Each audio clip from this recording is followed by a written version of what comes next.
Welcome back. Well, if you're here for the first time, I'm Alyssa. I'm Emily. We're sisters, and we are rewatching some of our favorite comfort shows and giving all our hot takes. Yeah, Gilmore Girls. Currently, that's the Sure. current vibe. So we are actually on episode 3 of Gilmore Girls. Sorry, yes, episode 3 of Gilmore Girls. Episode 4 of our show, right? Yes. Yeah. I think 1, 2, 3, 4. Yeah, because we did a 2-parter for the first one. So, But I'm thinking going forward, we may just lean into longer form content because we talk a whole goddamn lot. oh yeah, we're a bunch of yappers over here. I think it'll be easier for everyone involved if we just, I mean, if our episode's 2 hours long, we had 2 hours worth of stuff to say. So, And you'll listen because I do. Because if you need here's to the thing. take a break, that's fine. That's fine. Yeah. If I like a podcast, like I will pause it and come back to it. You Oh know what I yeah. mean? Like I listened to one of the really long podcasts I listened to is Time Suck, and some like his episodes range from like 2 to 4 hours. There's like a really big 4 topic he's hours. talking about. Yeah, Crazy. they okay. usually stay in like the 2 to 3 hour range, but I listened to it. That's a very ironic name for a podcast that lasts that long. Is that the point? Okay, cool. Yeah, he dives into all the like, true crime, history, weird stuff, occult stuff, like Right. just all the things you're like, that's interesting. I'd like to know more about. So he does the research and Nice. That's cool. I like that. All right. Should we get into this episode? Yeah. Okay. So this episode is episode 3. It's called Kill Me Now. The synopsis is, when Rory and Richard bond during a day of golf at the club, Lorelai feels jealous of Rory's deepening connection with her grandparents. Also, as someone who lives chronically on the internet, when watching this episode and the amount that they say club, all I can think of is in the club we all fam. So, not that kind of club, but that's all I can think of. Funny. But anyway, so right. I think we were going to switch it up and do some pop culture references at the top. We're learning and adjusting as we go. Originally, we wanted to like in-depth talk about every pop culture reference, and then we realized that's crazy because there's so many of them. But I think I'm just going to like run through them real quick. So you see, this is actually a light pop culture episode. So nice. In this episode, they reference NSYNC, Shania Twain, Samuel Barber, John Cage, Philip Glass, Thelonious Monk, Louis Armstrong, Sister Sledge, Sam Phillips. Oh, Sam Phillips is the composer of all the la-la-las between takes. Okay. So they don't actually reference him. I pulled this list, by the way, from a WordPress account that I will give credit to in the show notes. They reference Plato, Hayton Place. I gotta pronounce these things. Menkins, Christomathy and his memoirs, Bob Barker, Pepe Le Pew, Antonio Banderas, Tiger Woods, Madonna, and Sean Penn. Ooh, and that's a light one. That's a light one. Like usually the lists are way longer. Keep getting longer and longer. That's crazy. And then I think we're gonna dive into like breaking down the whole episode, and then I'll have some facts that I pulled from, IMDb, Wikipedia, that type of source that I'll sprinkle in as we go. Yeah. All right. So let's get into it. We open to Emily, Richard, and Lorelai and Rory having their weekly Friday night dinner. Richard compliments Emily on the dinner, and she says that her cook, Mira, makes a perfect, I don't even know how to say this, perfect cassoulet. There we go. I said it. Perfect cassoulet. This sounds fancy, and I don't know what it is. I'm just going to start out. I don't say either. That. Cool. I eat a lot of food, and I don't know what that is either. So. Like, I feel like, say foods on this show, it's usually like when they're at Richard and Emily's, because that's when they have fancy food, right? Right. But they'll say stuff when and Suki's talking about food. Oh, and Suki too. But I'm like, what is that? There's a whole world of food that I just don't know. So Lori, we should try some of them for the podcast. Yes, that was an idea that we had originally, and we just Yeah. never went through with it. Yeah. I mean, it just added like a layer of prep I don't think we were ready for yet. Totally. Maybe one day we'll get to a point where it's like, we have more time devoted to the podcast and we can do Absolutely. that. But so Lorelai asks who Mira is, and Emily explains that she's their cook, which opens up a conversation on how Emily tends to fire people very quickly. This is the beginning of Emily not being able to keep staff employed. Yeah. This is, I will say, like one of those moments that's like, you know how you fire people a lot? Right. The thing that we know later.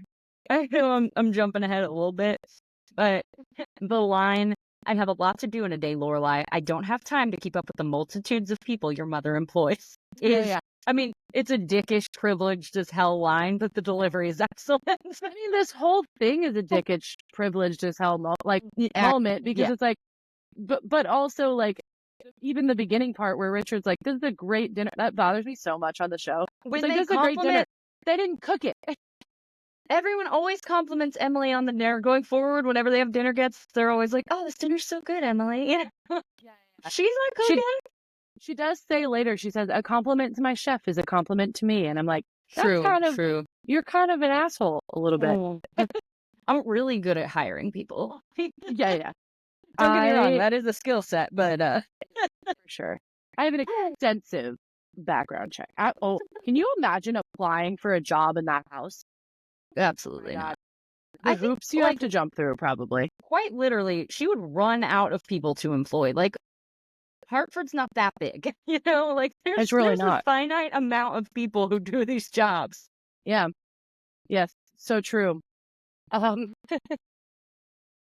So she says she fired their last cook, Heidi, months ago because she had a problem closing things like the door, the refrigerator, and the liquor cabinet. Yeah. Richard's like, the liquor bottle. She starts naming the other cooks they have hired and let go in the past few months. And Richard says he liked Sophia, but then he learns it was actually Anton that he liked and had gotten them confused. Lorelai is asking how he mixes up Anton and Sophia because one is a man and one is a woman. Richard says he has a lot to do in a day and doesn't have time to keep up with the multitudes of people her mother employs, to which she just responds, but one is a man and one is a woman. It's so good. Super funny. It's funny, and it's also like, oh my God, these two are the most privileged, out of touch. Yeah, I don't have time to learn your name, servant. They're quite literally the help. Yeah, I hate that. Then the cook comes in, Lorelai compliments her, and we learn that her name is actually Sarah. Emily brushes it off, saying she thought her name was Mira, and then Rory changes the subject by talking about how pretty the plates are. Rory is not a confrontational person. I relate so hard to this Rory moment. At our house. That's 100% me at our house. Not because we're being passive-aggressively weird, just because we debate and get loud, and Alyssa's like, look at the butterfly over there, that's crazy. I did it. Mommy's all right. Dad's all right. It just seemed a little weird. Yeah, it's actually really funny. So it's actually really funny because today at work, and I'll say this knowing that she's going to listen to it. She'll laugh. Today at work, as we know, the election just happened. And my boss was wearing a shirt. It wasn't directly in support of anything. It was just hinting at who she was in support of, as we'll just say it like this. It's hinting at who she was in support of, not the person I was in support of. Right. And she was like, I'm so sorry if my shirt offends you. And I was like, so I'm not easily offended anyway, so I can do that. And I just changed the subject so fast. I don't get offended. I think she was trying to open up a conversation with me. I was just no. So anyway, I'm pretty sure. But it's just funny. It was just it's a good example of like I'm very deflecting even if it's not a thing where it's like I know that this is going to be like some kind of uncomfortable confrontation. I'm still very much just like, so let's talk about something we agree on. Yes.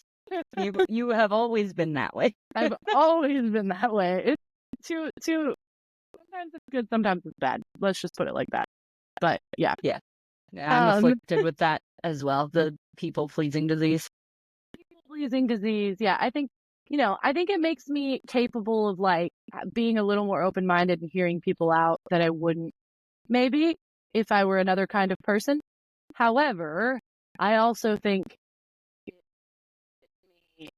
not stand up for myself and let people take advantage of me sometimes. So I'm working on that. But better, but either it was just funny and I wanted you to know it.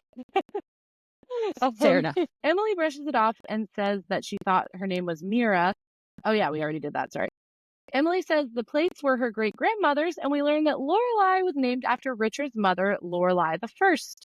Richard brags about his mom for a bit, and Emily dismisses him by calling the cook the wrong name again and asking her to cut the cake. I would also and bring Sarah in here with you. Why don't you bring Sarah out here with you? I would also like to note that they talk about Lorelai the First in the past tense, implying that she has passed away. So what a shock it must be when she comes to visit. So I noticed that. Like, is it like in the past tense because it's just like she's doesn't hang out with them anymore? Like, it's very much like, I don't know. It gives the vibe of like she died.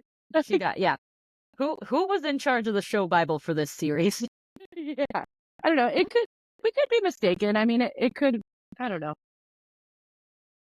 I don't know. I think there's several plot holes like that in every show, just because they're like, we want to go this direction now. Yeah, we let it happen. All right, so we open back after the title on to the same scene, which I don't feel like happens super often, but no. They're still at the table eating dinner, but now Emily is asking Lorelai about the inn. Rory says they're having a huge wedding at the inn next week, and Emily says, how nice, and then asks Rory how Chilton is. I also love where she's like, how are things at that charming little inn of yours? And she's like, still charming, still little, and we're just crossing our fingers it doesn't become big and rude. Lorelai says, okay, done with me now. And we learn that Lorelai has to pick a team sport to play. Rory. And she says she's not sure what to pick because she's not very athletic. Lorelai says she should go out for the debate team. Rory says that's not a sport. And then Lorelai says it is the way the Gilmores play. Just super funny. And then I was immediately thinking of our family. The relatableness in this scene alone. I mean, obviously not the like calling the help the wrong name and stuff, but like the passive aggressiveness or having help. Or having help.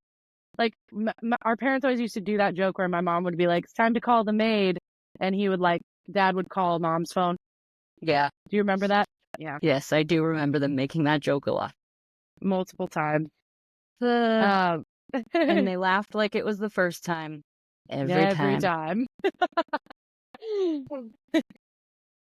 Emily asks what her choices are, and she starts listing them. When she gets to golf, Emily starts inserting herself and says Richard is a golf player and could teach her how to play like a pro. Richard starts interjecting and seems less than enthused about the idea because it's not something you can teach in an afternoon. I love how serious he is about golf. Okay, but I don't know. Is this about golf? Because he seems just really against hanging out with Rory. Like, yeah, I get that they don't have the close connection that they do later in the series, but it's weird that he's like so adamant about not wanting to take Rory to the club. Like, I mean, okay, you have to think about this in the sense of like, obviously Richard is very well financially. They're like, they got a lot of money. And he's working all the time. That's like a constant theme. He's always working. So I think it's more like he doesn't know Rory at this point. And like, he's got a lot to do. And the last thing he wants to do probably on a Saturday is hang out with a 16-year-old when he has like, people die, they pay. Any 16-year-old, that's your granddaughter. Don't you want to like get to know her? I don't know. I mean, I'm with you, but I also see, because it's like, I feel like when you've been around people that like are well off because they worked for it or because they're currently working for it, it's Right. like they work nonstop and they're tired. Oh, yeah. You know what I mean? But I mean, that's the vibe I got, but I don't know. Fair enough. But yes, it is obviously messed up that he's not like, yeah, a chance to get to know my granddaughter, you know? Especially in front of her. You're like, Yeah. no. Like, she's sitting right there. Yeah. It's pretty messed up. Keeps pushing the idea and says she can use Lorelai's old golf clubs because they're upstairs gathering dust just like the rest of her potential. Which I is literally a under this just put absolutely savage Jesus line. Christ. Jesus Christ. Whoa. In the first episode, we were like, Emma's like not that mean. Like, holy shit. We were like, I don't get it, Lorelai. Why don't you want to hang out with your mom? Fine. Yeah, I get it now. I also feel like her reaction in this episode is so much less than it should be. Like, she should have done the first episode thing where she's like, I'm going to go get a knife. I gotta go. Yeah. Anyway, Lorelai asks to talk to Emily in the other room, and they walk into the living room. She says, don't do this, Mom, and Emily plays dumb. She says, I'm not forcing anybody, and Lorelai tells her that she's manipulating the situation in a way that gives no one a way out. Oh, this is one of those moments where I wish that I had the ability to stand up for myself like this and talk to people like this. Like, do you know how many times I've been in a situation where like someone has been manipulating it to give you not a way out? Yeah. Yes. To make you feel bad, so you have to do the thing they want you to do? Yeah. I often feel that way about Lorelai. I'm like, man, I wish I possessed that confidence to just be like, no. And here's why. I'm working on it. I'm probably gonna upset you right now, but I think I might be on Emily's side a little bit during this argument. Like, Lorelai didn't actually ask Rory if she wanted to go or not. She kind of inserted herself, and she was like, well, I wouldn't want to go, so Rory's not going to go. And started arguing on behalf of Rory, which isn't great. I'm not saying what Emily's doing is good either. I'm just saying I think Rory should have been allowed to answer for herself. No, I agree with you on that. I'm not full Lorelai on this because I do think she's still projecting a little bit, you know? However, I do think that Emily is pushing unnecessarily hard for something that is kind of none of business. Like, it should have been like a thing where she was like, oh, this could be a thing. And when both of them, if she's interested, let me know. Yeah. Yeah, was like, no, then yeah.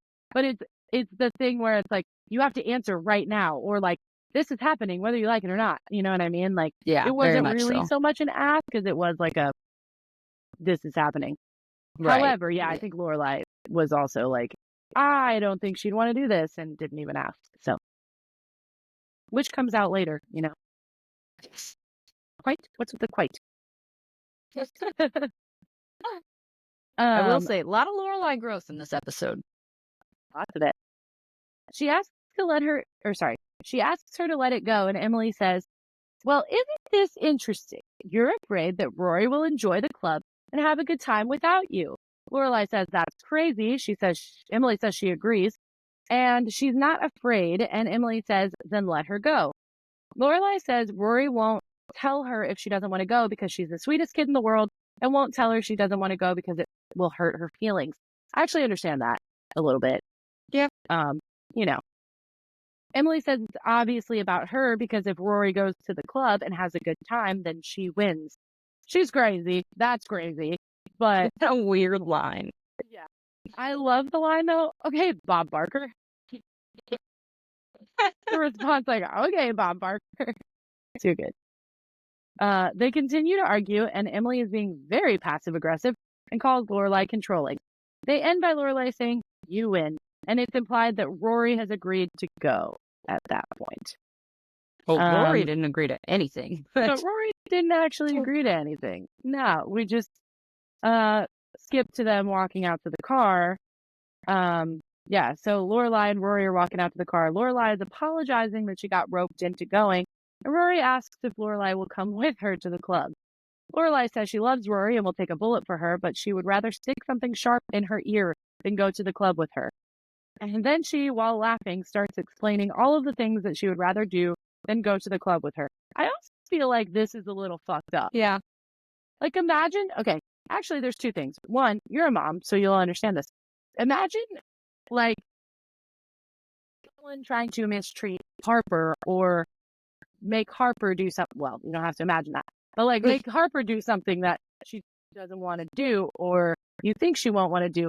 I feel like you would stand up for her like that. You know what I mean? Yeah. Like, I feel like it's harder for me because it's like, I would be standing up for myself, you know? Right.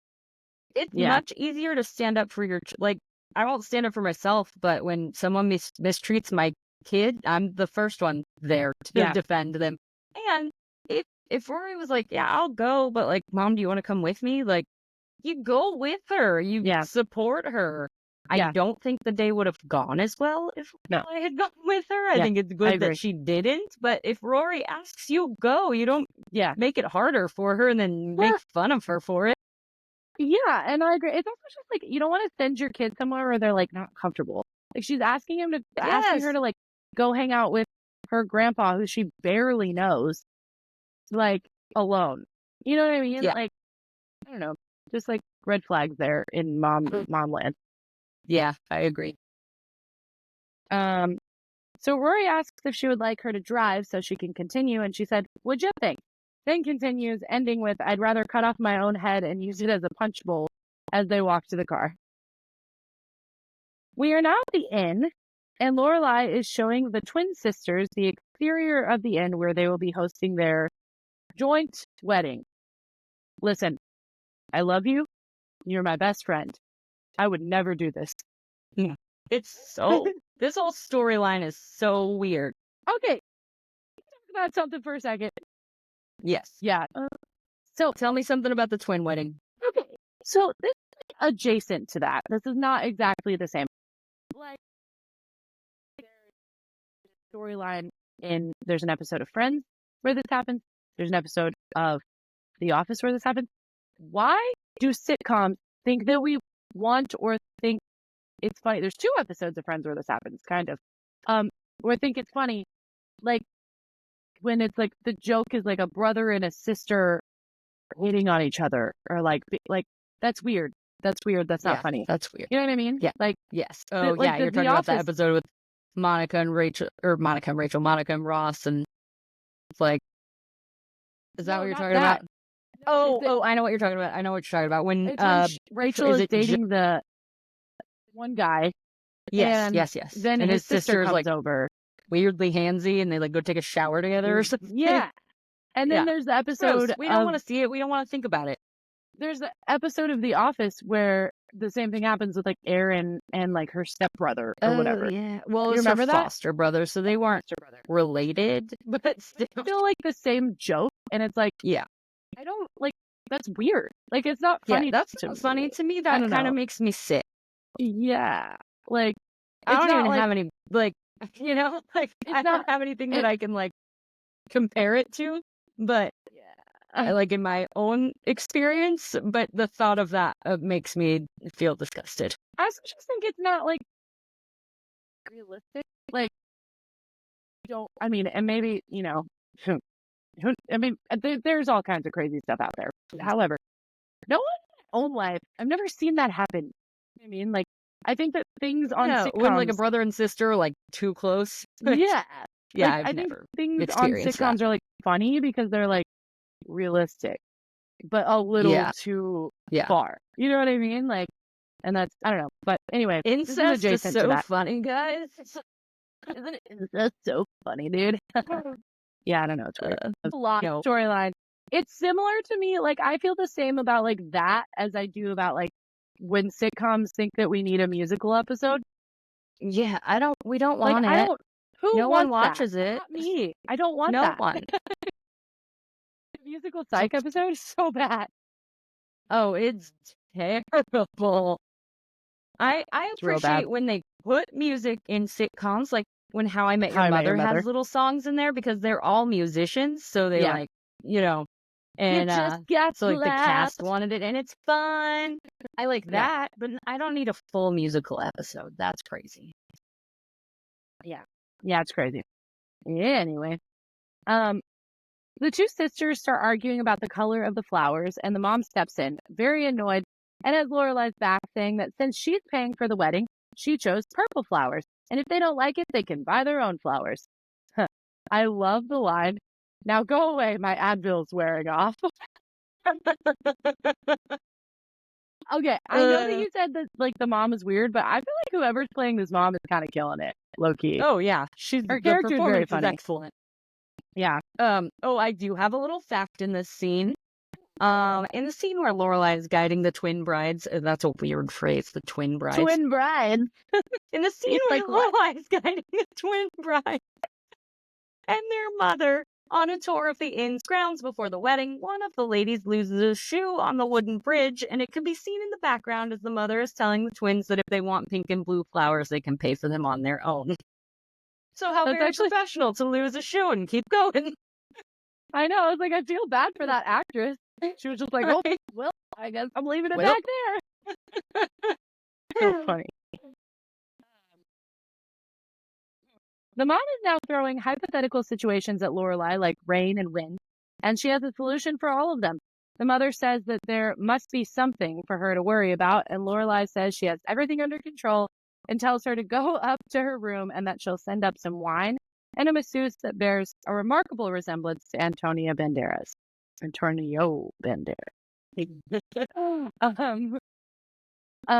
Yeah, I love the line when she's done talking and she's like, "This is my favorite place in the whole world."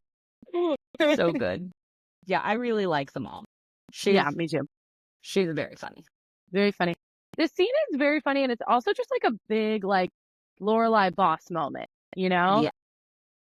Okay. They had talked about it on the last episode. Like, I admire Lorelai's ability to diffuse a situation. Like, she's so good at it. It's like so quick too. Like, she doesn't have to think about stuff. She's like, nope, got it. Like, yeah, exactly. I wish I could do that. Yeah. Well, I feel like, and I made a note, I was like, I feel like that's why so many young girls loved this show and love still this show so much. It's easy to envy Lorelai's confidence. Like, I feel like a lot of people got into this show, including myself, at a time where it's like during college or like at a time where it's like you're figuring yourself out and you're like, you know, not sure what you're doing, you know, and seeing Lorelai like so confident in her like position and, you know, knowing who she is and like what she wants. Like it's nice. It's like it makes you feel like secure, you know? Oh, absolutely. Yeah. It's inspiring. Yeah. So then Lorelai comes in, and okay, I don't know what name she says here, but I'm assuming it sounds like Rory. And also, the subtitles say Rory. Say send Rory up to room 12 in about 20 minutes. I was so confused. Think she's sending her daughter up to room 12. So. I think her daughter is the masseuse that looks like Antonio Banderas. No, I don't think so. I think that'd be crazy. I also think her daughter's at the club with Richard, so it doesn't make any sense. Exactly. I know. So yeah, I don't know what. Maybe she was trying to say like Maury. I don't know. I don't know what she was saying. No idea. Maury also doesn't look like Antonio Banderas. So. He sure doesn't. And he's married to Babette. So like nothing is adding up here. I think they were like, just make something up, and words came out of her mouth. So then why would they keep it? I don't know. I don't get it. I had the script for this one and I knew what she was supposed to say. Yeah, I know. I was watching it and I was like, wait, what'd she say? Like, I never noticed it before. I'm noticing all kinds of things since I'm like paying attention, you know? Well, I'm like literally like line for line, like writing down what happened you're doing in the show. A lot. And I'm like, notice things and be like, what? How did I never get that before? Which I guess is the joy of this podcast. Right. Then she asks Michelle if there's any problems, and he says, with the wedding or my life? So funny. I'm growing such an appreciation for Michelle. Oh, I've always loved Michelle.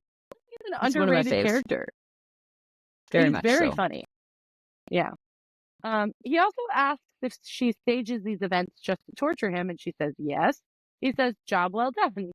Then she then asks again if there's any problems, and he explains that all of the jobs have been done. She then asks if Rory called, and explains that she's golfing all day with Richard, and she's expecting a save me call to come in. She notices that he's not listening and asks if he even cares, to which he says, to me, you are a teacher in a Charlie Brown cartoon, which, as we know, is just trumpet noises. Very funny. So we then see the grooms come in, and it just gets super weird. They're also twins. Twins marrying twins. They're just, it's weird. See, yeah, it'd be different if it's like just siblings marrying siblings, but That's still the weird. twin aspect, I mean, I guess, but the twin aspect just makes it so much weirder. Yeah. Not to bring it back to Friends, but it's like when, like, that episode of Friends where Phoebe starts dating like Ursula's ex-boyfriend. Oh, yeah. And then he like accidentally sleeps with Ursula thinking it's her. Yeah. Anyway. Michelle says, you kept this from me on purpose, which is so funny. Lorelai says that Michelle has to get them settled in, and he says, I'm not talking to them. She says, yes, you are. And he says, well, then I'm not talking to them nicely. Like, he's so and funny. In the words like, of Lorelai in a later episode, then you will be yourself. Like, how have I never, like, realized how good of a character Michelle is before? I don't know, man. It was right there. It was right. You're like, it was right in front of you. I don't know what to tell you. So we're now seeing Richard waiting very impatiently for Rory, saying that it's after 8 and she should be there. And they're supposed to tee off at a specific time. Emily says they pay good money for that place and they'll tee off when they tee off. Richard being like kind of a little piss baby. He really is. Yeah. Yeah. He is being a baby. Yeah, exactly. So Richard says that Rory is a 16-year-old girl that would rather be at the mall and that the whole thing is absurd. Emily says to take Rory to lunch and show her around. Richard is very against it. The doorbell rings and Emily goes to answer the door. Before she does, she turns and says, so help me God, you be sweet to this girl and make this a memorable day for her. I love this little speech so much. I love when she says, like, I'm forgetting how she says it. I should have written it down, but when she's like, it's very important to my happiness and your happiness. And yours. Implying, like, if I'm not happy, you're not going to be happy. Yeah. I also think, like, it's very unlike Rory to be late. Like, that's not very Rory-like. Do you think maybe Lorelai was holding her up at home like she does in other episodes where she doesn't want her to go somewhere? You know, I didn't think about that. But in, like, some didn't make it to the show world, that could have totally been the case. Right? Yeah. There's been other instances where she's like, are you sure you want to go? Do you want to have a snack with me first? Let's watch something. Yeah. Which is funny because it's kind of what you do with little kids. To distract them? Yeah. At least I do. Like, I want to do something they're not supposed to do. And you're like, oh, but we could, like, go find a really cool rock. Listen, both my kids have strep throat right now, so that's fun. But all Savannah wants to do is eat popsicles. And I'm like, that's fine. You can eat some popsicles, but you can't just eat 1,000 popsicles in a row. Right. So to distract her earlier, we decorated the house for Christmas. I was like, let me show you something amazing. Here's our Christmas decorations. And she forgot all about the popsicle. Really, really good distraction. And I've been wanting to buy a Christmas tree for a hot minute now. Yeah. So, I mean, I didn't put a tree up, but I put all the other little... Yeah. I actually had left all of my, like, ornaments and my stockings in a box at my other house. So I think I'll be getting them tomorrow. Hopefully. But yeah, I had to text my roommates today. I was like, If you guys still have that box, because I would really like to get into the Christmas spirit. That's good. Yeah. Ben came home and he was like, like, Oh, it's Christmas time, now. baby. It's like the Bob's Burgers. Like, it's the day after Halloween. Almost literally. Okay, also, Oh, I yeah. just want to say this. Do we really think that Rory couldn't hear them? I don't know. That's a really thick door. Okay, but she's standing right directly on the other side of the door. Which she's like, so help me, you be sweet to this girl. Like, I feel like... True. Yeah. Yeah. So she answers the door and Rory apologizes for being late. Emily says, nonsense, you're right on time, which is very funny considering Richard's complaining. And we're back. Welcome back. And it is, as I said the first time that we did this, very much the same day. Don't worry about the fact that we look different. It's the same day. And I didn't even turn a year Same older. day, and I'm absolutely not in a different and more echoey location. Don't worry about that. And I'm definitely the same age that I was the last time. Ooh. Somebody had a birthday. Somebody had a birthday. And if you're listening and can't see this, my best friend that lives in the UK got me this sweater. And it says Stars Hollow. And I'm going to wear it every podcast. Gross. No, only for the podcast. Like, I'll take it off and then I'll just set it to the side for the next. Okay. I'm not going to do that. But you should probably wash it. Like at least once. Occasionally. You don't wash your towel? The towel washes me. What am I going to do? Wash a bar of soap? When I wash my towel, the towel washes me. I feel obligated to do this. Name that show. Name that show. New Girl. Obviously. I know. New Girl. All right. Obviously. Anyway. All right. Should we jump back in? All right. Let's hop back in. Yep. Do a little hop and a skip back in. All right. So we just left off with Emily saying, so help me God, you will be sweet to this girl and make this a memorable day for her, to Richard. And then I asked the question, do they think that Rory cannot hear them? Oh yeah, it's crazy. Emily says this is a perfect day for golfing, and Richard says it's cooler at 8, which, like, the sass, you know? Because Rory was late. Well, Lorelai got it from somewhere. True. She came by it honest. True. So true. Rory asks if she's dressed okay, and Emily says there is something missing, and then pulls out this crazy colored beret-looking hat and says, now you look just like Tiger Woods. And Rory says, that's some hat. That's some hat. I love that one. I got one. Emily hands Rory the golf clubs and tells them to have a wonderful time. She then gives Richard a super intense look and closes the door behind them. Also, can I just say, I don't want to, like, say anything about their marriage, but wouldn't they, like, be slightly more affectionate when leaving? Well, they've been married a long time. Or, Maybe like, they're just or, like, tired. ever? Like, I never see them, like, kiss each other goodbye or, like... The only time you ever see them being affectionate, I think, is when Richard quits his job. And he's like all like crazy happy, and Emily's like, "What the hell is wrong with him?" Yeah. Or when I don't think they have a very like physically affectionate touchy-feely marriage. Or when I think you see it when he comes back, you know, after the like separation or whatever. That like kind of cute scene where he's like, I don't want to go to the pool house. When they tell the girls that they've made up, and Lorelai goes like, when did this reconciliation happen? And Emily goes, last night. And then Richard goes, and this morning. Oh, saucy. Oh man.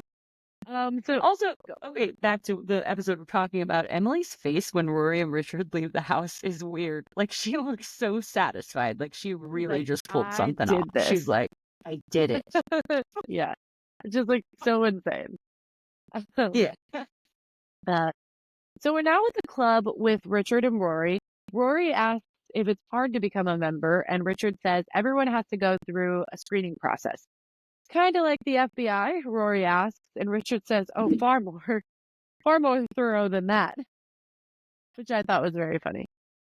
That's too funny. Richard then starts making awkward conversation by telling her about the merger of Forescape and DSS, which happened right here on this lawn. She says, that's crazy. And he says, well, that's high finance. And then we start to see like Richard realizing that she's actually interested in his world, which is cute. Yes. Very a cute. little bit later, like when she's asking him what he does for a living and he's giving her like one word answers and being like, it's boring. You don't want to hear about it. And she like pushes. I love that moment where you can see on his face, he's like, oh, like she's actually interested in my she's life. actually and listening. Then he opens up to her. It's nice. It's nice. It's nice, and it's also like maybe I feel like a lot of people don't think about this side of it, but it's giving a like very human side to Richard too, where like people don't really listen to him that much in a way that's like making conversation and like personal. Yeah. People like listen to him in business because he's in charge, but they don't listen to him. Yeah, on like a personal level. Like you get the sense that like he doesn't have a lot of like not business friends, you know? Oh yeah, 100%. Well, at all the parties they throw, Emily's always like, stop talking business. Yeah, totally. That's nice. But anyway, they get to the tee off, and Richard asks Rory what she knows about golf. She says that it's a good walk spoiled, and Richard is not amused by that. He like lets out a groan. He's bad. Yeah. So Richard lets out a groan and then starts explaining the different clubs and how they work. This man takes golf so insanely seriously. You would know. Are all golfers like this? No. Okay, word. I would say like the majority of people, I mean, my husband's in the other room, I can verify, but at least the times I've been, it's more about like drinking beer and hanging out when you're just playing and like, you know, he didn't play professionally, but he caddied professionally, so like that's serious, but I just like hanging out with your friends playing is not that serious. Like if he were to take like Aaron, I'm trying to think of like a similar scenario to this. Aaron's not young enough to be his granddaughter, but similar. You know what I mean. Like it wouldn't No, be he would not be that serious intense about her messing up, especially first time playing golf. Like, obviously you're not going to be good. Yeah, exactly. So he then coaches her on what to do, and she swings and tries to hit the ball, but instead picks up a bunch of grass and dirt. She says, I'm betting that was wrong. Richard says there are no rights and wrongs in the learning process, and then picks up a clump of grass and puts it back. We're now back at the end. Which is good golf course etiquette. You put the grass back. That much I know. I do like that line, that there's no rights and wrongs in the learning process. It's cute. And that it's like called back I like later. that too. We're now back at the end, and Jackson is putting a box of blueberries on Suki's counter. She says she ordered strawberries, and Jackson says he knows she ordered strawberries, but that the strawberries weren't any good. So instead of bringing her substandard strawberries, he brought her blueberries. All right. I gotta be so honest with you. I think we're about to say the same thing. Is that what you were gonna say? Bro, I didn't hear what you said. I'm with Suki on this one. I literally have a note that says, and I quote, bro, I'm with Suki on this. Not what if she I ordered. Order something, don't bring me something else. Quite literally, that's like, crazy. That's not what she ordered, like, even a little bit. Or, like, if that was the case, you could have, like, called and been like, hey, so the strawberries are kind of shit. How about a substitution? Do you want the blueberries or not? And personally, if I was making a strawberry cake, I'd be like, no, I'll find strawberries somewhere else. Yeah. And they'd be like, cool. Makes sense. Anyway, that's just, it's the charm of Suki and Jackson. So I'm not rubbing my eye the whole time. I'm going to go take my contacts out because this one's like fucking up and I feel like my eyes twitching. Yeah, do what you got to do, man. I'll be right back. Okay. Hold, please. Holding. So we're back. And you are glasses up. Yes. I'm glasses up. All right. But yes, I am with Suki on that. Yeah. Like, don't Don't bring me something I didn't order. Yeah, exactly. All right, so she says she has to make strawberry shortcake for 200 people, and he suggests that she make blueberry shortcake.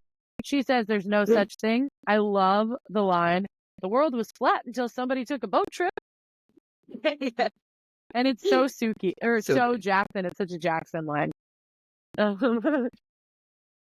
Very much. He's also like, he's very funny, and he's a character that I think gets like overlooked for how funny he is, you know? Oh, yeah. I think I brought that up on another episode. He's a very underappreciated Yeah, totally. character. But I he's think funny he's in a very way, funny. like, that it's like, he's pissed, but like I think he's legitimately pissed, but it's like, he's just such a goofy guy that it's like, haha, look at It Jackson. comes off as like, Jackson being mad about the strawberries. Yeah. But Suki is asking to see the strawberries when Lorelai comes in and asks if she can Suki is asking to see the strawberries when Lorelai comes in and asks if she can take cake home to Rory.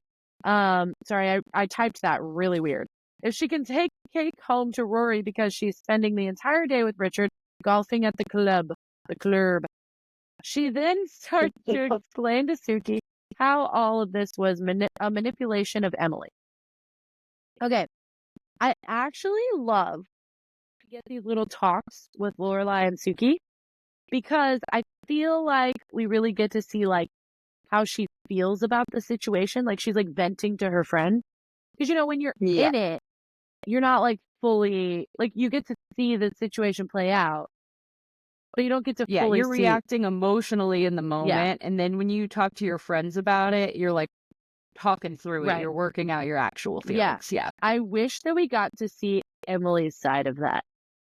I think that'd be so interesting. Yeah. You know what I mean? Like her on the phone with Yeah. like, you know, Biddy or whoever the fuck. I don't remember who Biddy ends up being. Yeah. But like being like, and Lorelai, I think this and this and this. And I'm like, I would love to see that because I'm like, I feel like we'd get I honestly, I love the character of Emily Gilmore. I'm always down to see more Emily. Me too. I love to hate her, you know? Yes, exactly. Lorelai says she can't talk about it anymore and asks Suki to tell her something happy. Then Suki starts crying and says, I can't make the strawberry shortcake, gesturing to the blueberries. She says, you suck at this game. I am so Suki. I need you to know, this weekend, Jake several times was like, are you crying because you're happy or because you're sad? Or I just be crying, man. Yeah, I get it. I cried today. It happens. It happens. I cried today too. It was so crazy. Oh, on my birthday, I need you to know. Drop a comment if you also cried. Let us know if you cried today. On my birthday, I need you to know, and you're gonna be like, that sounds sad. It wasn't. It was magical. So like, I had the day. Okay. I had the day with my friends. You know, we went out, we drank. I was much more drunk than everybody else. It was great. We painted. Your birthday, you're supposed to be. It was great. It was wonderful. We ate never-ending pasta. It was so good. Then on my actual birthday, Jake had to work. So before we like went out and did stuff, I went to the beach and I had a solo beach skate, which you know I love. It's very me. And then I hadn't listened to Halsey's new album yet, and I swear I just sat on the beach with my headphones in and I was journaling and I was listening to Halsey's new album and I just sobbed. Just like openly sobbed on the beach. No, and it was, don't say all, because it was great. It was good. It was cathartic. Yeah. Yes, I get it. Magical experience. I wrote a letter to my 27-year-old self. It was great. It was so beautiful. But yeah, so that's how I relate to Suki because I also be crying. Same. So Michelle comes in and says the battle for soup versus salads is raging in the other room, but he really put on the fake accent in this one. Like it's kind of hard to understand. It's like the battle versus soup salad. You know, I think you're right because I did not know that that's what he said there. Yeah, I had to turn on the subtitles. Yeah, it's very understandable. I always have subtitles. I mean, I do sometimes. So Jake doesn't like subtitles because he has vision issues. So it's like Right. distracting. It's distracting. And I'm not Yeah. like I don't have to have subtitles on. I'm kind of just like whatever about it. So, but No, those are my emotional support I subtitles. can't hear without my subtitles. Yeah, But exactly. if I'm watching for this purpose, I always have subtitles on. Oh yeah, because you don't want to miss anything. Exactly, which is how I got the super salad line. Right. He asked Lorelai to settle it because he's running out of French curse words that they won't understand, which I thought was funny. We're then back with the twin brides. Just don't know what else to call them. And the mom and That's such a bad nickname. it's not great. And the mom, and they're fighting. The mom says, "I can't do it anymore. I think tip me a cab far away and I'm never coming back." Lorelai suggests that the guests get a choice of soup or salad, and the mom says, "That'll work." Suki comes up. And the three of them start discussing who is who in the twin couples. Michelle says that the one on the left is Matt and the one on the right is Mark. Lorelai says that's super impressive, and Michelle says he's very good at observing people. And then Suki points out that one of them has a Post-it on his back. Then Michelle says, "Oh, well, then that's Mark." This whole scene is so funny. I love Michelle in this scene. Lorelai asks to take the Post-it off, and Michelle says, we can't all just call everyone sweetie and get away with it." It's probably one of my favorite lines of his so far. Suki then starts talking about hypothetical situations where Mark walks into a hotel room and sees his wife naked, but it's not his wife. It's his sister-in-law, and he has sex with her. Would that be cheating? Okay, so answer Suki's hypothetical. Would that be cheating? Yes, obviously. What if you didn't? Okay. All right. New hypothetical. What if your sister-in-law pretends to be your wife and you think she is and you have sex with her? Is that cheating? You don't think you're doing anything wrong because you think that's your wife. Yes, like it is cheating. Okay. But but are you at fault? No, I don't think you're at fault because at that point you are manipulated into sex. Right. It's like that episode of Friends. Yeah, that gets into like criminal territory. It's like that episode of Friends where Phoebe starts dating Sean Penn, and he's engaged to Ursula, but then they break up, and then you know what I'm talking about? Yeah. Yes. Also, all I could think about when when you were saying that was top half fish or bottom half fish. I've thought about it. Bottom half fish. How about your mother? Obviously. I feel obviously maybe like references to other shows might be too obscure. Like we're not fully explaining them. People are gonna be like, "What the fuck are they talking about?" I know. But anyway, Lorelai starts. That's just our conversations in general, though. There's many times, like when you and I are together, that the people around us are like, "What the fuck are they doing?" Genuinely.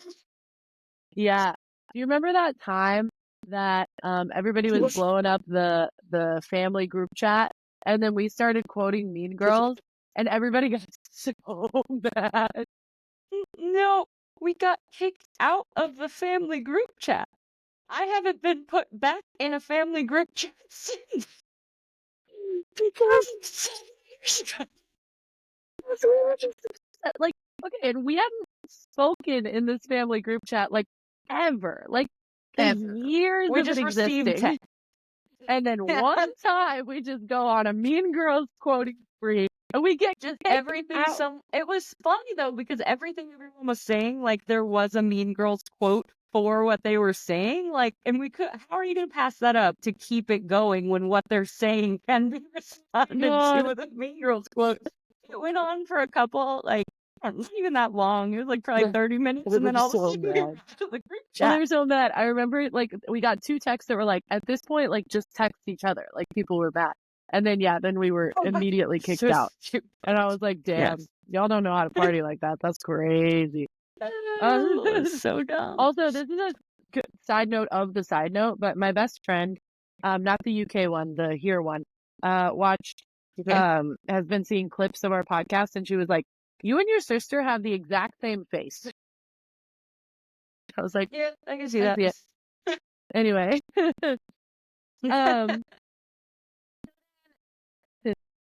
Then Lorelai and she says, I think no about the is that cheating thing.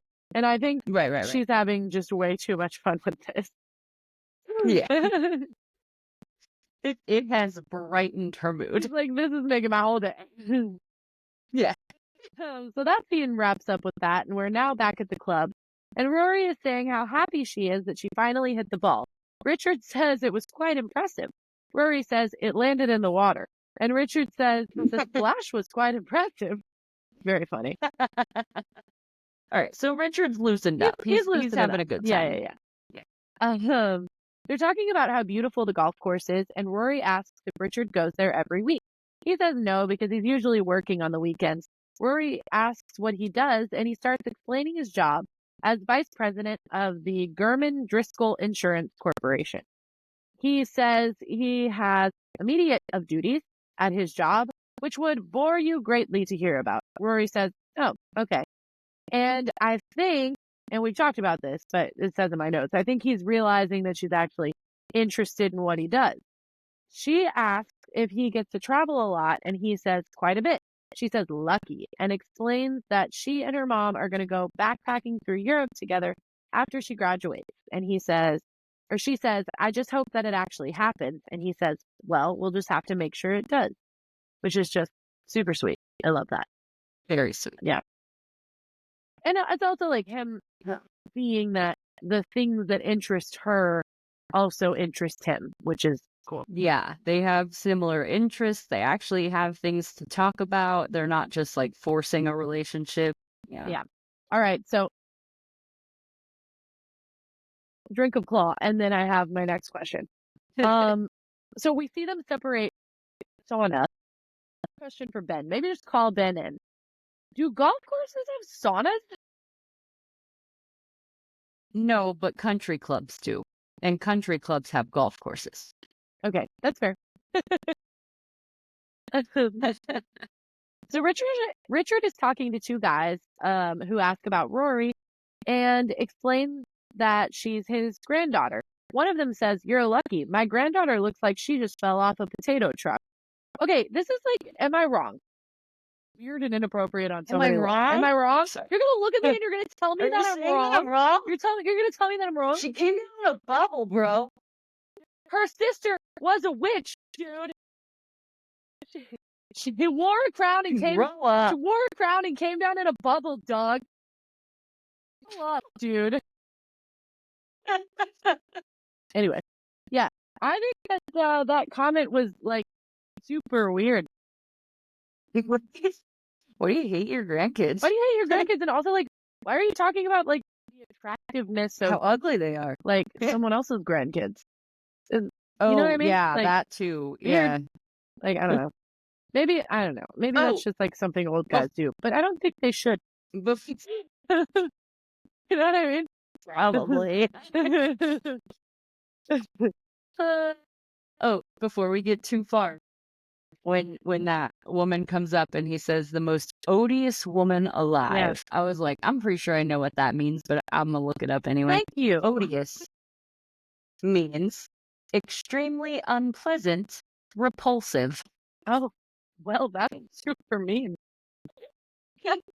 Damn. She's very nice to me.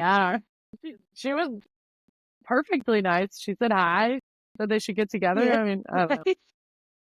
Oh, also, before we get away from the sauna conversation, fact moments. The doors to the locker room at the club, which he and Rory enter after golfing, are actually the doors to the old pool room at the Greystone Mansion where the Chilton exteriors were shot. Ah, yes. I should go there Now, you know. because Yeah, you can should. A lot of stuff is shopped you there. can quite literally go there and just walk around. Do they do tours or it's just open to the I public? think it's just open to the public. Cool. Yeah. Yeah, that'd be a fun outing. Yeah. Add that to the list of things we do when I eventually come here, visit you. we're gonna do the star. Here's the thing, and We gotta do I the know full Gilmore Girls it tour. can't happen this year, but I'll probably do it this year if I have the money for it. But maybe That's quite all right. next year. You have to come Yeah, during. let's shoot for 2025. Yeah, you have to come during Christmas time though, because they do at the Warner Brothers lot. They do like a winter Stars Hollow thing where they they make Stars Hollow in the winter. Yeah, they make Stars Hollow winter, and they put up like the snowmen, like the snowman contest and like a bunch of stuff, and they like sell hot chocolate from Luke's. Yeah, which like that's so fun. Which like usually that whole section is being used for like other shows, you know. So right. Yeah, so it's really cool. You definitely should come. Well, yeah, because other shows would be on a break during that time. So yeah, that's awesome. Anywho, the other guy in the sauna then explains that his granddaughter would never be caught there because it might get in the way of her time spent at the tattoo parlor. Same. So much same. I think we would get along. Do you see my new tattoo? I think it'll be friends. Hold up. I think I found a new friend. See yeah, you showed it to Harper. I didn't see it. I can't. I'm holding my leg in the weirdest way. I know it. Isn't it cool? That's big. How long did that take? It took a good solid 4 hours. I was saying, it looks and like that place on your leg, that'd be hurting, man. Let me tell you. That's just bone, man. That's nothing but bone. Sticking that needle in your shit. I was like, this is how I died. Oh no. No, it's fine. It worked out. Actually, she ended up using like numbing spray. But the thing about the spray is that you can't use it until after it's like you have to do the lines first because it has to be like an open wound kind of thing in order for it to work. To like get in. Yeah, that makes sense. But anyway, side note, that's where I wouldn't want to be in the club either because I am also getting tattooed. Richard explains that Rory is starting Chilton and then proudly reads the paper. A little smirk. Like, that's not Rory. She's going to Chilton. I do love how proud of Rory Richard is. I think it's nice. Sweet. Yeah. Now we see Rory in the sauna with the ladies talking smack. It's very funny, and they all hate Gloria. Apparently, yeah. She's the most odious woman alive. That scene ends pretty quickly, and we're back in the inn, and Lorelai is being boss lady and setting up for the wedding.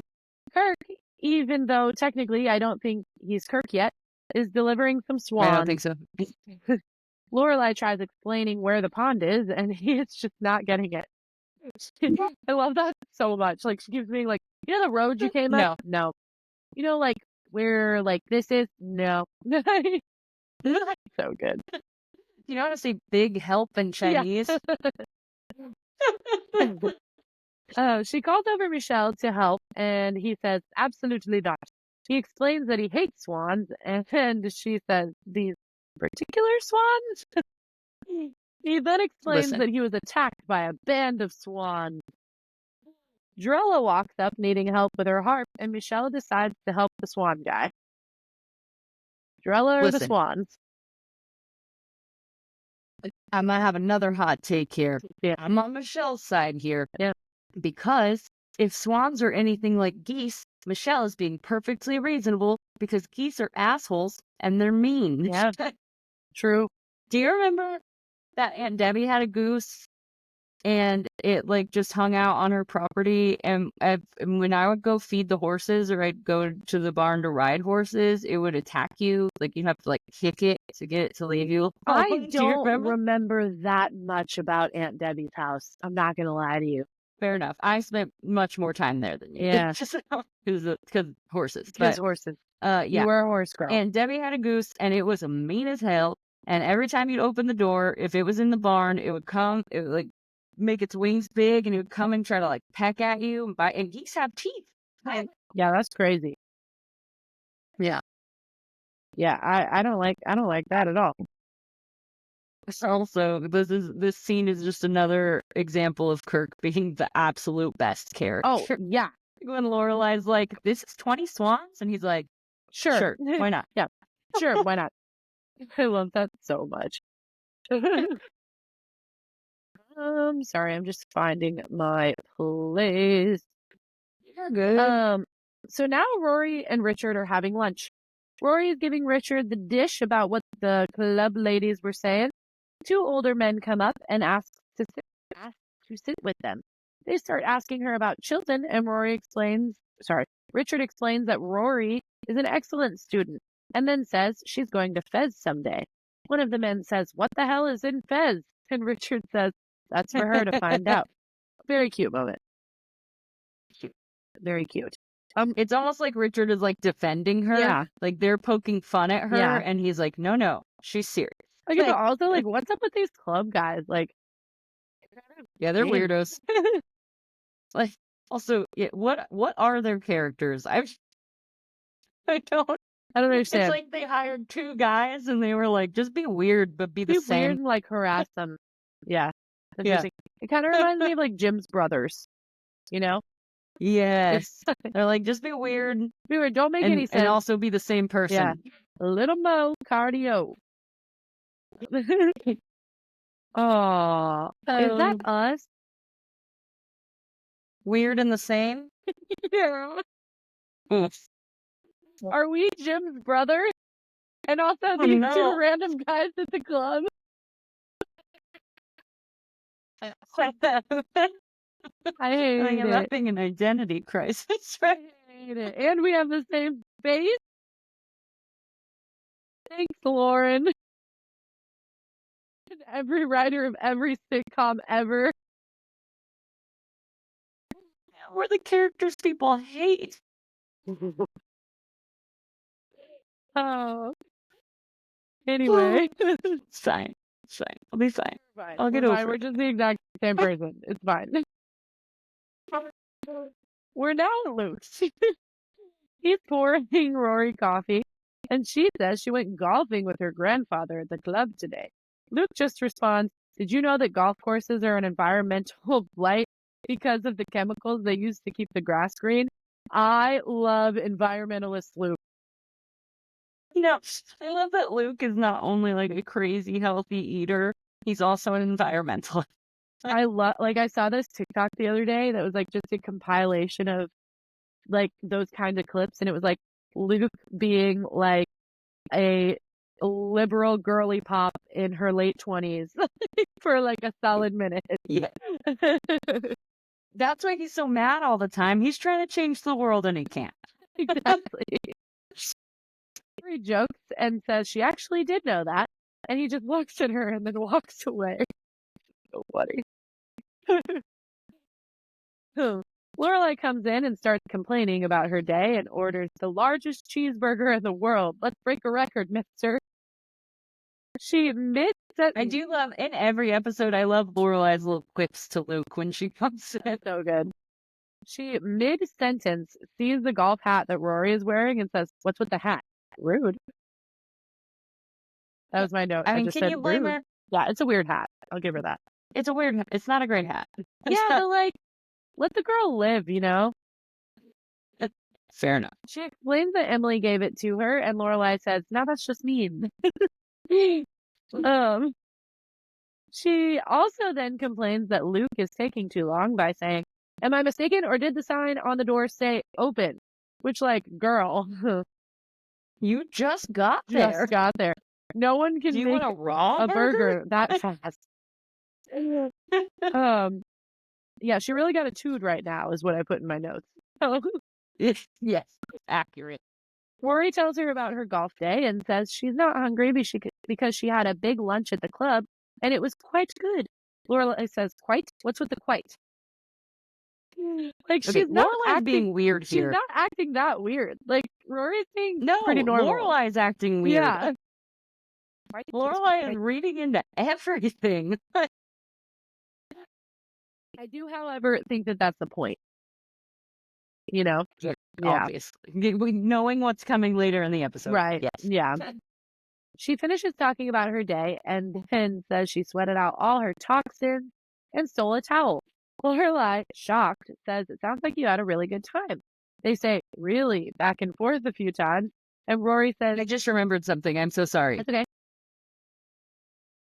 Rory says she stole a towel. The episode where Emily tricks Lorelai into going to a spa weekend with her, and she says, we'll steal our bathrobes. And Emily says, you've never stolen a bathrobe with Rory? And Lorelai says, oh no, Rory would never steal a bathrobe. She's much too moral. Yeah. Dude, she stole a towel from the club. She's, That's she all I'm stole a saying. towel from the That club. like just hit me in She the didn't even steal a towel from like a hotel. It was like a club. It's like a The fancy club. country. That's why she stole the towel, because it was fancy. Yeah. You don't steal towels from hotels when they suck. Yeah. Eat the rich. And their towels. That is the dichotomy of the show. Yeah. They say, Okay, so sorry. you're good, Carry you're on. good. I just like that hit me in the moment. I was like, I gotta get this out or I'll forget. You're actually so correct. Maybe she was bitter because she wasn't there, you know? So she's just like, that doesn't count. It wasn't with me. You know? Yeah, Emily did ask, have you ever stolen a bathrobe with Rory? Yeah. And she said no. So yeah, okay. Fair enough. So they say really back and forth a few times. And then Rory says, okay, new word now. Lorelai says she just thought that Rory was going to be bored. Rory says she was actually kind of surprised too, but that her and Richard talked a lot. Lorelai says, wow, that's really great. As the food sits down in front of her, Luke says, I thought you were starving. And she says, things change, move on. Which is very funny.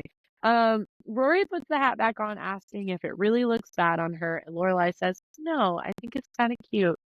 Which is cute. The moment when they kind of zoom in on Lorelai and she's realizing that like Rory may fit into the Gilmore world better than she did. Holy hell, is that a good acting job by Lauren? You can see Lorelai's emotions in her eyes. Yeah. Like she's a phenomenal actor. Yeah, she's crazy good. Yeah. Also, this is just a side note because like every time I go on our TikTok for this podcast, I get like nothing but Gilmore Girls content. Oh, obviously, yeah. Obviously. We need to obviously count. Yeah. I always get like Lauren Graham interviews. She's literally just Lorelai, like in real life. Like I know that Oh, she's amazing. I know that gets said about like a lot of that, like they very much represent. I would their say character, she's but... more stable than Lorelai. Oh, totally. Yeah.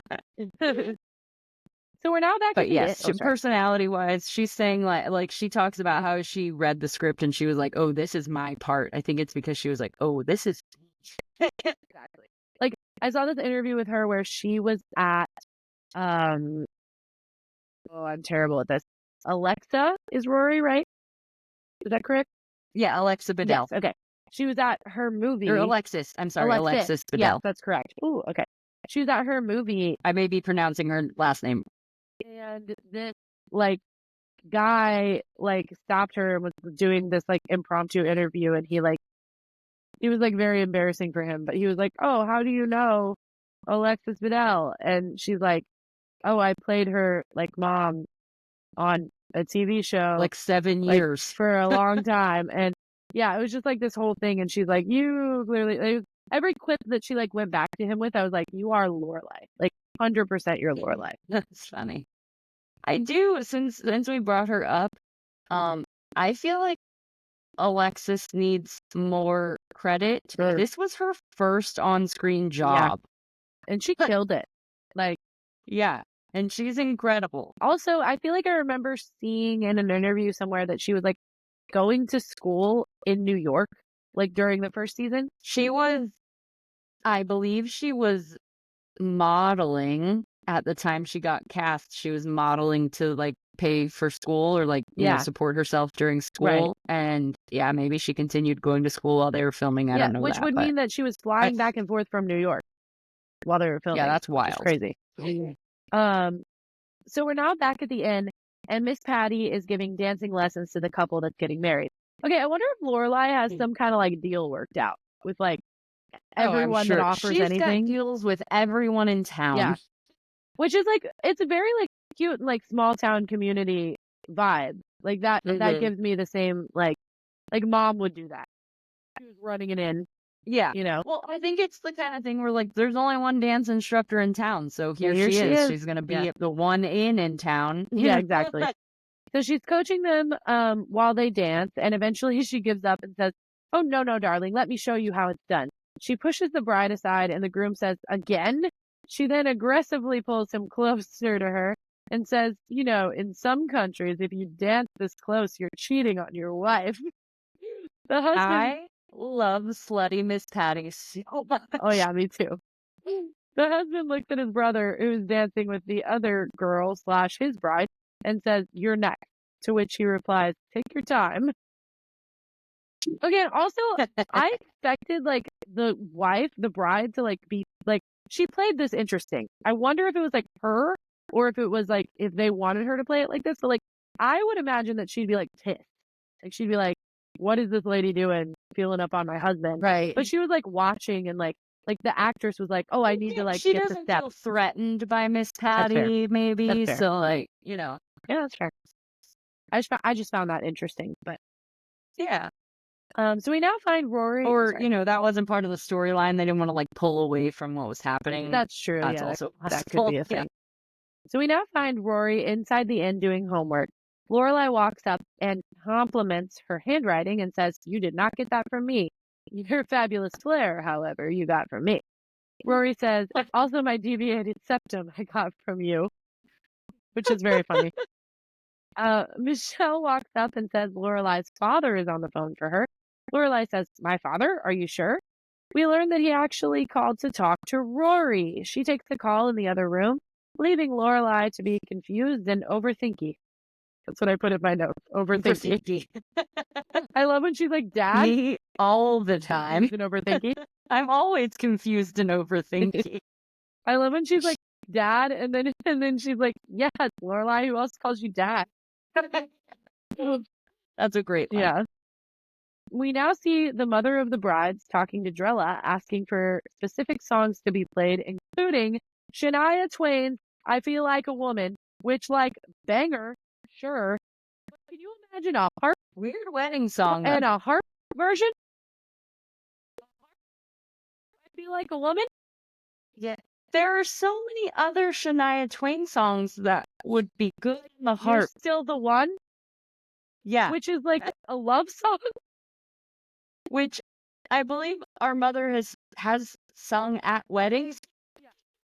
Like, I literally like, and like I have heard all kinds of different music being played on all kinds of different instruments. I cannot picture I can't hear a harp. Damn, I feel like a woman in my head. I know. It doesn't happen. I tried. Like, it's not working for me.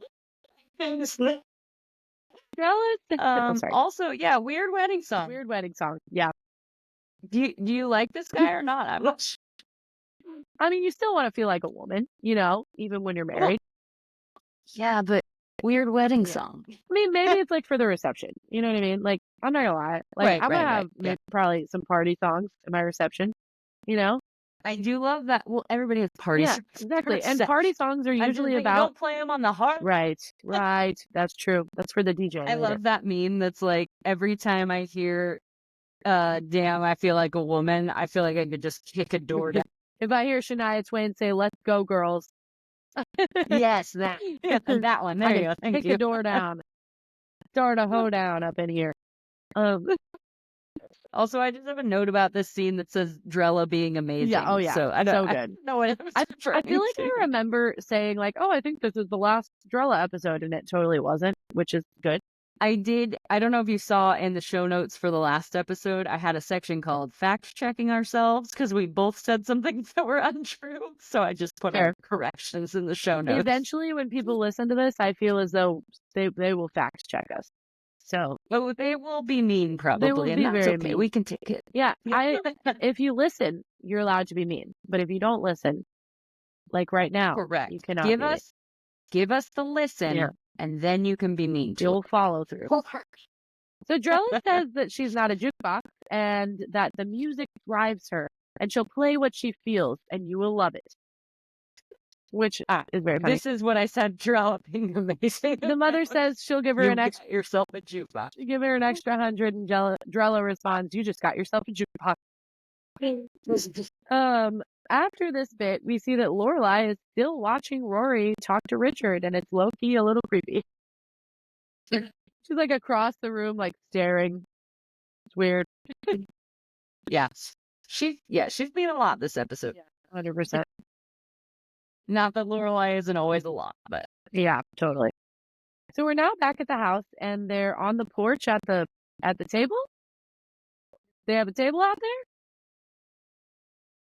They do now. I don't think we ever see that again. We never see it again. Yeah. Cute little setup, though. It is cute. I love that. I wish that house was real because I would live there. Well, it is real. That's my dream home. Like, yeah. I love the farmhouse style with the wraparound porch. So beautiful. Yeah, it is really beautiful. Rory is looking in a handheld mirror, and Lorelai says, "Should I leave you two alone?" Which I thought was super funny. Rory says, "I think I want to change my hair." And Lorelai says, "Really? I think it looks quite good. Come on. You let it go." She's holding on to something, so not even something from yesterday. Nothing. It's literally nothing. Rory goes in to get them drinks, and Lorelai starts asking about her call with Richard. She asks if anything is wrong, and Rory explains that he just found a book that they were talking about and called to tell her. Lorelai says it's weird because he doesn't call to in that much, ever, actually. Just then, Babette comes up and explains that Cinnamon is stuck under the front porch again and asks if she can borrow some vegetable oil and a shoehorn. What? They're gonna put the shoehorn. There's an explanation. Okay. The veg and pry her out. I can picture it. What? Pry her out? She's a cat. So we learn here she's a cat. She's stuck under the porch. So you pour vegetable oil to like lube her up, and you use the shoehorn. The shoehorn's like smaller on one side, it gets bigger. You use the shoehorn to pull her out. Okay. I'm just moving on. Fair enough. Rory, I just can't even like wrap my head around that. I'm sorry. Do you know what a shoehorn is? I know what a shoehorn is. Okay.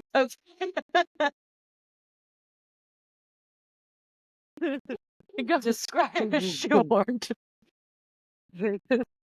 Okay, we're getting off the rails. Explain it to me like a 5. No, a shoehorn is the thing that goes on the back of your boot. That's a spur. No, that's a spur. What's a shoehorn? Hold on, I'll show. Oh, I don't know what a shoehorn is. Let's see. Hold please. Hold it. Okay, yeah. This. Oh. All right, if you're listening to this, these are shoehorns. So, like, you stick them in the bottom, like, you stick them in the heel of your shoe, and then you slide your shoe on so it doesn't crumple in the back. Oh. You know so be like thin, where you could like stick it in where they're stuck and pull them out. You know what I mean? I feel like I should also say that Rory doesn't bring one of those. No, she just. Rory goes to get the stuff, and Babette says he must have been meowing for an hour, letting us know that Cinnamon is a cat. But Maury was playing some Thelonious on the Steinway. Yeah, lots of words. And we hear a meow. We hear a meow, and Maury says he's out. She asks him to play her home, which is just so cute. Okay, but we have to talk about Babette and Maury's relationship. It's so cute. I love them. Oh my god. I hope I am still that in love and infatuated at that point in my life. Too. Like, ugh, they just love each other so much. They're obsessed with each other. It's so cute. They really do. I love it. That's all I needed to say. No, it's so sweet. I love it. And I love that like them calling the cats their babies reminds me of like yes. Like, where she's like spoilers. When Cinnamon dies the next episode, and she's like all afraid they're gonna like break up because like Just the cat. Yeah, it's so sad. She's like, I saw this episode of Oprah where couples split up when they lost a child, and I'm just so afraid that's gonna happen to us. It's so sweet. Lorelai says, you know what I was thinking? And Rory asks if it's that Madonna and Sean Penn should get remarried. Oh my God, this show's so early 2000s. Holy hell, we mentioned Sean Penn 3 times. Weird. Wait, no, we only mentioned Sean Penn twice in this episode. Okay. I was counting when I did the rundown, so that doesn't count. Yeah, I did the rundown of pop culture references. Oh, right. So yeah, twice. But still, that's weird. How did Sean Penn? Yeah, weird. Lorelai says she was thinking that the golfing should count as a dinner and that they should see a movie Friday night. Rory says that's okay because her grandma is just going to get freaked out and she has to get the book from Richard anyway, so they should go. Lorelai, being extremely uncomfortable about the fact that Rory enjoys spending time with her grandparents, starts asking if Rory is wearing her sweater. She says, I thought I asked you to at least ask before you borrow my stuff. Rory apologizes and Lorelai keeps pressing the issue unnecessarily. Can I just say, I'm going to sit up for this. Yes, you may. I have been very much in Rory's shoes in this instance, where it's a big, something else is going on here kind of thing. And, oh no, are you talking about me? Oh no, I'm not talking about you at all. Okay. I'm talking about when something like so simple, like borrowing a sweater or something else. I actually know exactly. You know exactly what I'm talking about. It's like, Yes, I do. Frustrating. And it's like that episode. You're tiptoeing around something like I did last week. Go on. It's like the episode of Friends where Joey comes in and he's taking the juice out of the fridge and the juice is gone and he's complaining about the other roommate, and then he's like, this isn't about juice anymore, man. It's like that. Where it's like, just tell me what the fuck is wrong. Thank you.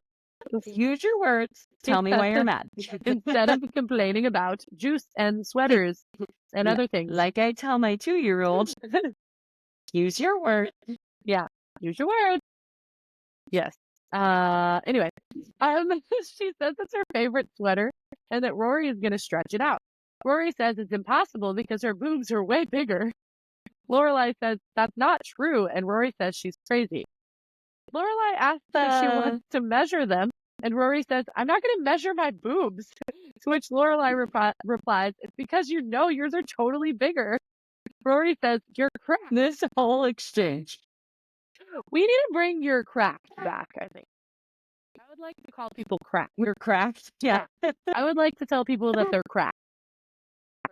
Yeah, let's bring it back. You and me, we can start it. Yeah, we can totally do it. We can make fetch happen, yeah. I think. I believe in us. Yeah. If we keep quoting Mean Girls, they're going to kick us out. Ooh. You learn your lesson. This is our group. They can't. There is no they. They can only stop listening. They can't get us. We keep saying stuff all we want. This is our podcast. We can do whatever the fuck we want. We can make fetch happen. Oh God. It's quite literally like we're just living in our own little world and we're taking it so seriously, to be fair. We really are. We're working really hard. We're working really hard. And I just feel like no one's ever going to listen, but I'm having fun. Don't say that. I mean, people are going to listen. You have to be optimistic. Okay, I'm trying. Sorry. We're going to make fetch happen in a way that people like. I was the one that was like, it's fine because nobody's ever going to listen. And you were the one telling me to be optimistic. We switched roles. That's true. And we'll probably do it again. Oh, yeah, for sure. So we now. That's why you need a business partner. Yeah. To keep you on track. Yeah, exactly. So sorry. You're good. We now see Lorelai and Suki walking through the town as Lorelai is shamefully breaking down this fight to Suki. Suki says you're very possessive of your sweaters. She says it's not about the sweater, it's about golfing. And Rory liking it thing. No, it was totally about the sweater. Lorelai explains that Who would have known? Lorelai explains that Rory had fun, just like Emily said she would. Suki says that's gotta hurt, and Lorelai says she should have fun. I want her to have a good relationship with her grandparents. Or then says, why was I trying to get her out of dinner? Was I trying to undermine their relationship? Suki says, no, you weren't. And Lorelai says, yes, I was. And Suki immediately switches to, yes, you were. Which is so funny. Okay, two things here. One, Suki is a great friend. She's like, whatever you need, I'm here. I'll give you what you need. You want me to be mean to you? You want me to give it to you straight? I'll give you that. You want me to just support you blindly? I'll give you that. She's a good friend. Two, we spent a lot of time bitching and complaining about Lorelai projecting her insecurities and hangups about her parents onto Rory in the last couple of episodes. Yeah. She is very self-aware this episode. She takes accountability. She apologizes. She makes sure Rory's allowed to be her own person. Yeah. I just like that we see her like becoming self-aware. She's like, hey, maybe all this stuff isn't actually about me. Yeah. Like, Yeah, which is cool. I appreciate the growth. It's very cool. Suki says Lorelai is jealous because they like Rory better than her. Lorelai says, oh, thank you for the hug. And Suki says, I'm bad at advice talk. Can we talk about soup? I'm good with soup. Which is very funny. Lorelai says she's just all mixed up and it never occurred to her that Rory might want the life she left. Suki starts to respond, but then dangerously bolts across the street mid-sentence to look at strawberries. Lorelai says she needs... As only Suki would do. Only Suki would do. I love Suki because it's like, she's a great friend, but it almost feels like she's not ever trying to be a great friend. And like, she maybe thinks that she's not. You know what I mean? Yeah, I think, well, we know she doesn't feel like she's a good friend. Like, she brings that up sometimes. Yeah. Yeah, and the fact that she's like, I'm not good at advice, but then gives Lorelai like the best advice, you know? Yes. Yeah. So Lorelai says she needs to be more adult about it, and if the country club life is what she wants, then what's wrong with that? Suki is very clearly distracted by the strawberries. Lorelai asks if she has to put on her strawberry costume to get her attention. I love, do you have a strawberry costume? That's very Suki. It's so funny when like people just don't get when Lorelai is being sarcastic. Yeah, what is with everyone in this show and not understanding sarcasm? Not picking it up at all. Just then, Jackson walks up and sees Suki looking at someone else's strawberries. He says, unbelievable. So this is what we've come to? It's so funny because it's like they're already basically together. Like, oh, I literally have a note that's like the Suki and Jackson already arguing like a couple. Yeah. Like, I love them so. Yeah, and can you believe he was just hired as a guest star for a few episodes? Like, the like innuendos about like, I hope you're very happy together. Yes. She says she was desperate, and he says, now you have the strawberries. I hope you're happy together. And then she chases him down the street. We're now at the wedding, and everyone is dancing and having a great time. The mother comes up to Lorelai and says, we did it, and then says that the kids are moving to Arizona, which is hundreds of miles away, and she's super stoked. Also, sharing a condo. Yeah, I'm sorry, what? Like, what? What is this relationship? See, I always thought that, like, we were really weirdly close, but, like, I think we're fine. I would share a condo with I you. would never live... if hypothetically, in a hypothetical world where we were both single, right? I didn't have kids, yeah, and we happen to live in the same city, of course I'd be roommates with you. Absolutely, 100%. Not even a second thought. Once I'm married, or even cohabitating with a partner, right? Absolutely, right. Or like if something happened, you know, like if you needed a place to live, we'd give it to you. Oh yeah, absolutely. You know? But also like, but to choose, yeah, that's weird. Like, don't you want to like be your own person with like your person you just got married to? I don't know. Anyway, I mean, I think that's the point. Right? Is that it's weird. A joke? Yeah, but, yeah. That's fair. Oh, also, when they're sweeping across the wedding, I don't know why this made me laugh so much, but when Drella's like playing the harp and she pauses and she reaches down and she takes a swig of a beer. Yeah. Sits so down good. and keeps playing. So good. Like, that's amazing. Lorelai sees Rory sitting alone and says, "Hey, stranger." and tries to make conversation. She then apologizes and said she's glad that Rory is bonding with her grandparents, and it's great. It's great. She just can't relate to it. They then see a mom yelling at a little girl in a huge dress, and Lorelai says she must have had a million of those as a kid. Rory says, "Thank you for not putting me in a dress like that," which is really cute. And then she says, "If it makes you feel any better, I think I got a fungus from the steam room." Lorelai says that does make her feel better, and they hug. That's so Also, this scene, all of the thin eyebrows. Why did we do that to ourselves? Well, you didn't. I think you No, missed that. I'm just gonna I did, though. I plucked the hell out of my I've never touched my eyebrows. Good for you. Thanks. They're not cute. Good for I shape mine now, kind of Yeah. pluck my unibrow hairs. But yeah, I try not to do too much to them Yeah. because I already destroyed them in high school. So I will say though that I've shaved my sideburns, so I can't I really do that too. can't really Well, I brag. mean, the derma. What do they The call little it? one razor thingy, the thin. Oh, Yeah, yeah, the peach fuzz and the dead skin Yeah. and stuff. I do that sometimes. yeah, but that's fair. yeah, I'm with you. It's I fine. didn't. We're mammals. We I got hair. It's didn't okay. used to until somebody in this apartment, because I heard him walk back in, pointed out that I had sideburns. Wow. Like the time he pointed out that I snore. It's okay. My husband just told me I look better with glasses on, so I don't. Happens to the best of us. Yeah, no, he's very, That's very, the very problem sweet to me. with being with someone who's honest. See, there are pros and There are pros and cons cons for to sure. having a man who can't lie. Yeah, yeah. I mean, yeah. I guess I'd rather he tell me about the sideburns so I can fix them, versus Right. not. Right. So we're now at Richard and Emily's, and Lorelai brought them some of the blueberry shortcake left over from the wedding. I think she's trying to make amends. Yeah. She's bringing dessert. Yeah, It's very nice. which is very nice. I never mind leftover things. However, Absolutely not. You can bring me all your leftovers. Emily says, "You brought us used dessert." Used dessert is wild. Insane. What a way to say it. I love she's in a good mood tonight. Yeah. Emily starts talking about the great time that they had at the club and starts asking if Rory can get a membership. Lorelai says, "Now that the crack den closed down on the corner, all of Rory's good friends are gone." Which I thought was And funny. once again, Emily is has to process. She's like, her- "What? She knows You she's serious?" joking, but she's like, what do you mean?